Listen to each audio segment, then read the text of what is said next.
숫곳으로 갔는데 딸린 아이들 외에 장정만 해도 60만 가량이 되었다. 밖에는 여러 민족이 많이 그들을 따라 나섰고 양과 소 등 수많은 집짐승 떼가 그들을 따랐다. 그들은 이집트에서 가지고 나온 부풀지 않은 빵 반죽으로 누룩을 넣지 않은 빵을 구워야 하였다. 그들은 이집트에서 급히 쫓겨 나왔으므로 먹을거리를 장만할 겨를이 없었다. 이스라엘 자손이 이집트에서 산 기간은 430년이었다. 마침내 430년이 끝나는 바로 그날 주의 모든 군대가 이집트 땅에서 나왔다. 그날 밤에 주께서 그들을 이집트 땅에서 이끌어 내시려고 밤을 새우시면서 지켜주셨으므로 그 밤은 주의 밤이 되었고 이스라엘 자손이 대대로 밤새워 지켜야 하는 밤이 되었다. 주께서 모세와 아론에게 말씀하셨다. 유월절 규례는 이러하다. 이방 사람은 아무도 유월절 제물을 먹지 못한다. 그러나 돈으로 사들인 종으로서 할례를 받은 사람은 누구나 그것을 먹을 수 있다. 임시로 거주하는 타국인이나 고용된 타국인 품꾼은 그것을 먹을 수 없다. 어느 집이든지 고기는 한 집에서 먹어야 하며 그 고기를 조금이라도 집 바깥으로 가지고 나가서는 안 된다. 뼈는 하나라도 꺾어서는 안 된다. 이스라엘 모든 회중이 다 함께 이 유월절을 지켜야 한다. 너희에게 몸붙여 사는 외국인이 주의 유월절을 지키려고 하면 너희는 그 모든 남자에게 할례를 받게 하여야 한다. 그런 다음에 그는 본국인과 같이 되어서 유월절에 참여할 수 있다. 할례를 받지 않는 사람은 아무도 제물을 먹어서는 안 된다. 본국인에게는 너희에게 몸붙여 사는 타국인에게나 이 법은 동일하다. 이스라엘의 모든 자손은 주께서 모세와 아론에게 명하신 대로 하였다. 같이 읽습니다. 바로 이 날에 주께서 이스라엘 자손을 각 군대 단위로 이집트 땅에서 이끌어 내셨다. 아멘. 가장 중요한 단어가 하나님의 주의 군대, 하나님의 군대라는 뜻입니다. 우리 같이 한 번 더 묵상하시면서 하나님의 군대에게 주시는 말씀은 어떤 것인지 묵상해 보도록 하겠습니다. 같이 잠깐 묵상합니다.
말씀을 같이 나눌까요? 앞을 잠깐 보십시오. 네, 앞을 봐주세요.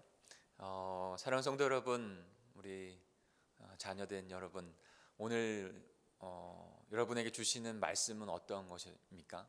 분명히 하나님께서 매일마다 우리에게 귀한 말씀을 허락해 주십니다. 평생의 삶 가운데 그 하나님의 말씀, 우리에게 힘을 공급하는 말씀, 회복의 말씀을 가까이 하시고 묵상하셔서 날마다 하나님의 은혜 가운데만 살아가시는 축복된 인생이 되시길 간절히 축복합니다. 하나님의 말씀만이 우리에게 힘을 공급합니다. 하루를 살아갈 힘을 허락합니다.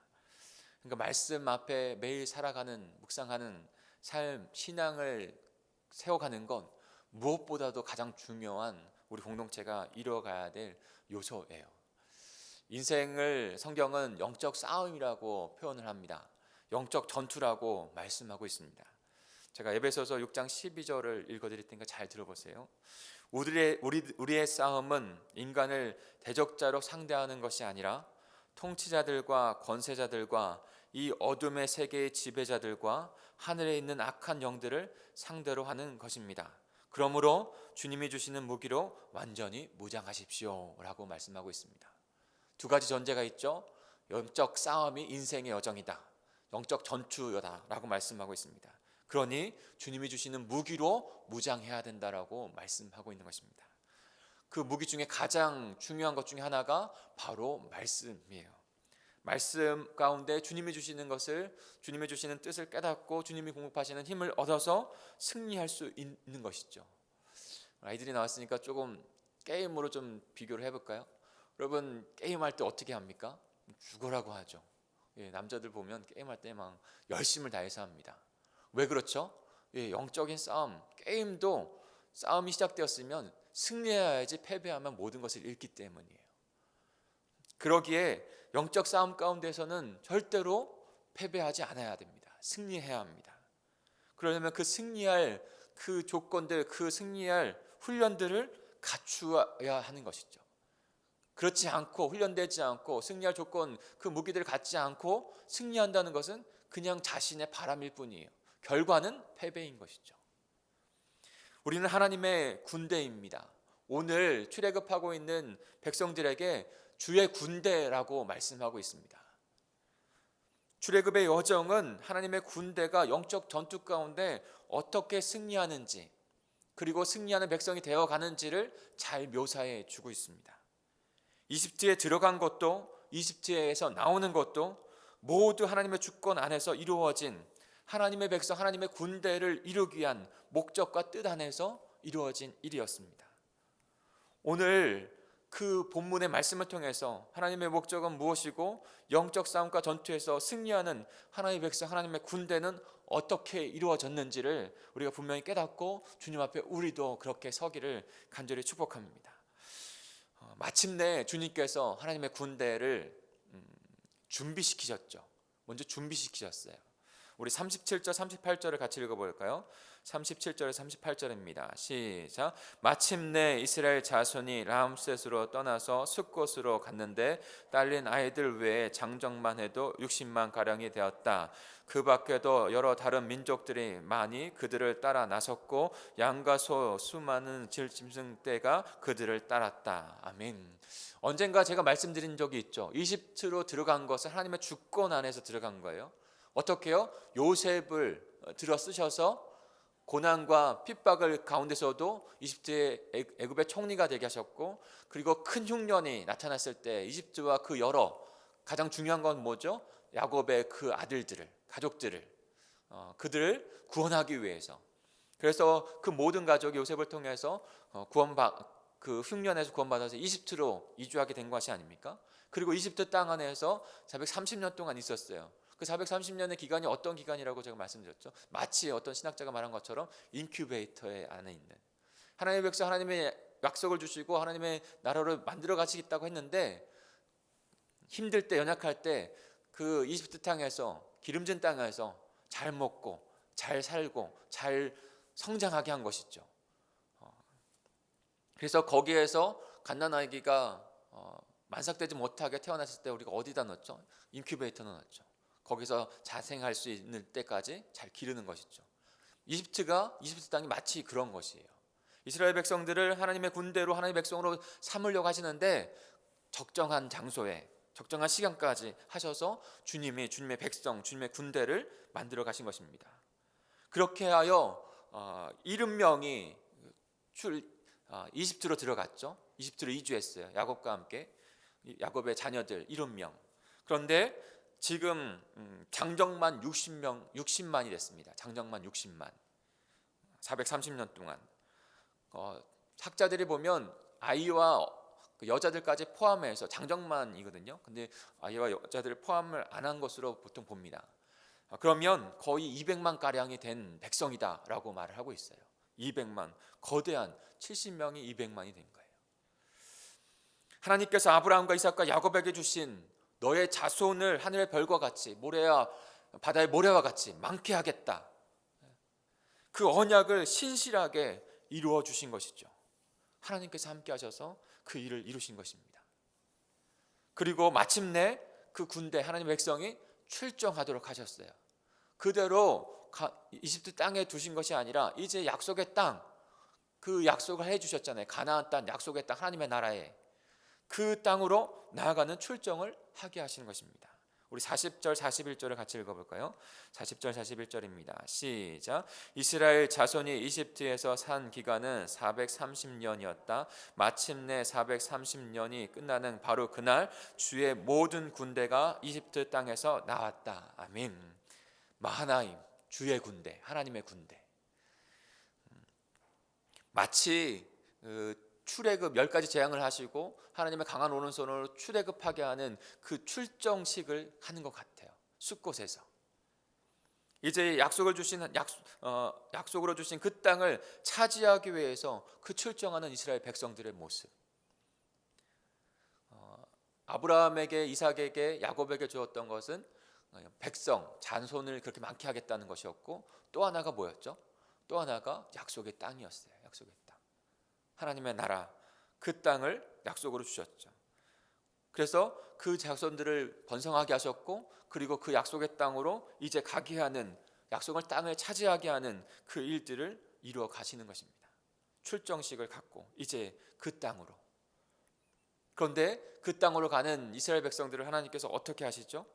아직까지 이스라엘 백성들은 군대로서 완전하게 서지 못했습니다. 어디로 갈지도 몰랐고 싸울 방법도 잘 알지 못했어요. 그런데 하나님께서 그들을 지키시는 모습을 우리에게 말씀해 주십니다. 저와 여러분도 때로는 하나님의 백성으로 성적 싸움을 싸우고 있죠. 그러나 연약합니다. 부족합니다.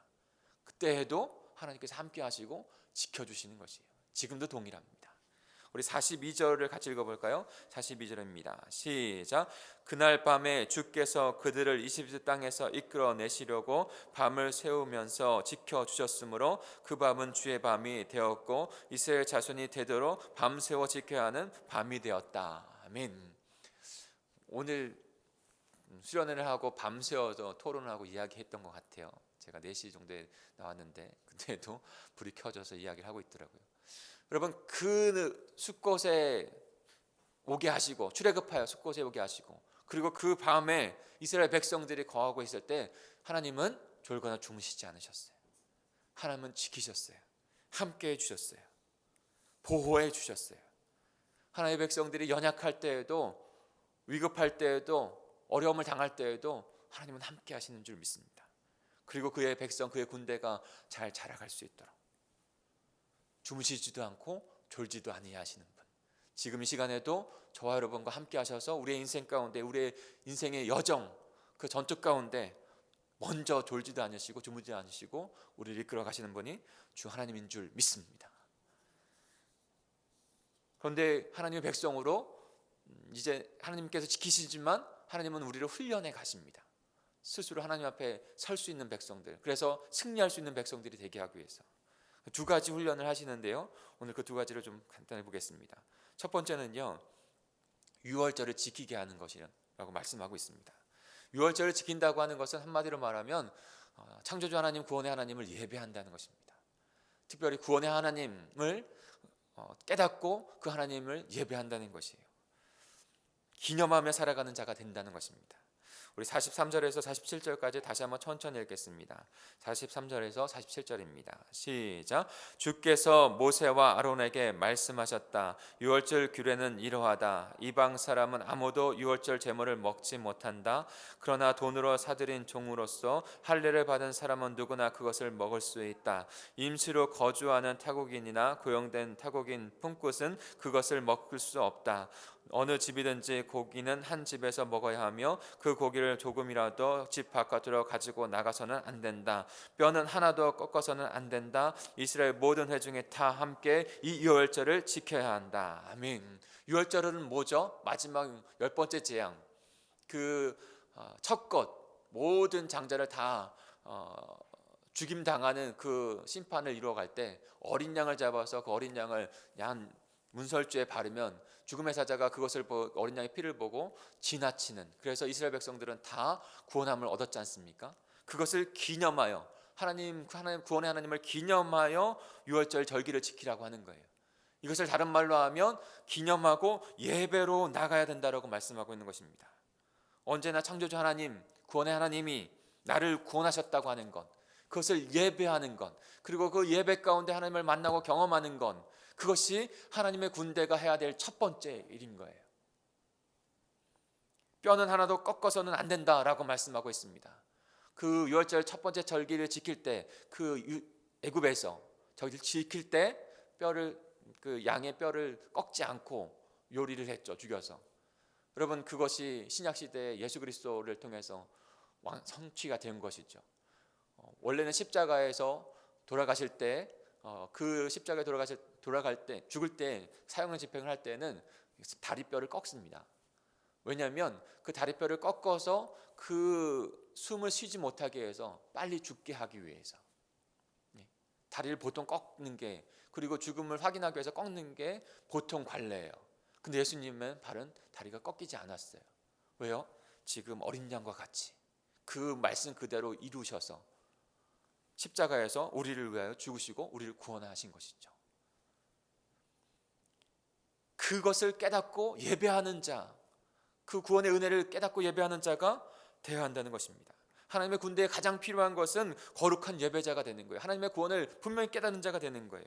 로마서 12장 1절입니다. 형제자매 여러분, 그러므로 나는 하나님의 자비하심을 힘입어 여러분에게 권합니다. 여러분의 몸을 하나님께서 기뻐하실 거룩한 산 제물로 드리십시오. 이것이 여러분이 드릴 합당한 예배입니다. 하나님의 군대, 하나님의 백성들, 그 구원을 예배하는 자가 되어야 될 줄 믿습니다. 오늘도 예배자로 서십시오. 그것이 하나님의 백성으로 서는 가장 중요한 훈련입니다. 두 번째는요, 할례에 대한 이야기를 하고 계세요. 할례에 대한 말씀을 주고 계세요. 무엇입니까? 한마디로 말하면요, 구별되라는 거예요. 분리되라는 거예요. 세상에 살지만 세상에 똑같은 가치, 세상에 이치, 세상에 좋아하는 거 그냥 따라가는 자들이 아니라 세상을 변화시킬 수 있는 자로 구별되어 서라는 거예요.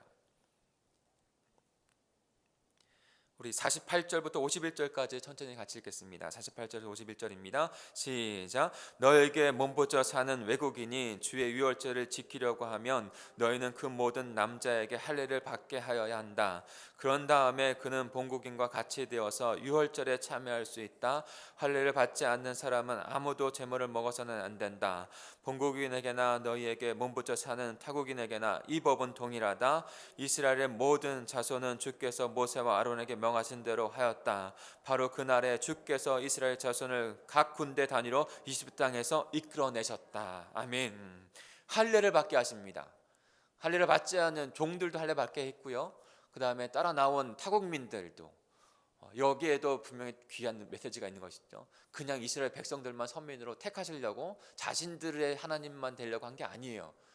온 열방을 하나님의 백성으로 다시 삼기 위한 하나님의 큰 놀라운 구원의 역사였죠.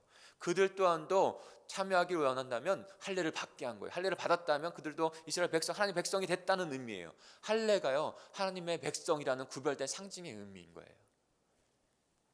그것을 행함으로 말미암아 하나님의 구별된 하나님의 백성, 하나님의 군대로 세워져야 한다는 것을 의미하는 것이죠. 그러니까 우리가 구약의 어떤 율법으로 할례를 행하진 않죠. 그런데 어떤 것을, 그 뜻은 무엇입니까? 그리고 그것에 대한 뜻은 우리가 계속 가져가는 것은 무엇입니까? 구별된 하나님의 백성으로, 구별된 하나님의 군대로 서져 가야 한다는 것, 그것은 변함이 없는 것이죠. 로마서 12장 2절입니다. 여러분은 이 시대의 풍조를 본받지 말고 마음을 새롭게 함으로 변화를 받아서 하나님의 선하시고 기뻐하시고 온전하신 뜻이 무엇인지 분별하도록 하십시오. 이것이 진정한 영적인 할례인 거예요. 저와 여러분에게 이 영적인 하나님의 구별된 백성으로서, 군사로서 서서 지금 너무나도 세상이 우리를 흔들고 있고 자기 좋은 대로 그렇게 살아가라고 하고 있고, 우리 자녀들에게도 그렇게 하고 있습니다. 우리 자녀들 중학생인데도 벌써 그 동성애 축제에 가는 아이들이 있고 또 오라고 가르치는 세상이에요. 지금 한국이 아닌가요? 한국에서 일어난 일이었어요. 구별된 하나님의 백성으로 서야 한다는 것을, 그래야 승리가 있다는 것을 우리에게 말씀해 주고 계신 줄 믿습니다. 그런 영적인 훈련이 우리에게 있어야 돼요. 훈련받지 않은 군대는 패배할 수밖에 없습니다. 훈련되어서 하나님을 향한 그 믿음을 가진 자, 하나님을 깨달은 자, 믿음을 가지고 경험한 자로 훈련되어진 자, 하나님을 온전히 예배하는 자, 구별되어 세상을 이기는 자가 하나님 앞에 영광 올려드리는 승리하는 자가 되는 줄 믿습니다. 마지막에도 이긴 자로, 믿음을 지킨 자로 하나님을 뵙는 백성이 되는 줄 믿습니다. 저 여러분이, 우리 동강제일교회가, 우리 자녀들이 그렇게 되기를 간절히 축복합니다. 우리 같이 기도하겠습니다. 우리 합심하여 기도하겠습니다. 오늘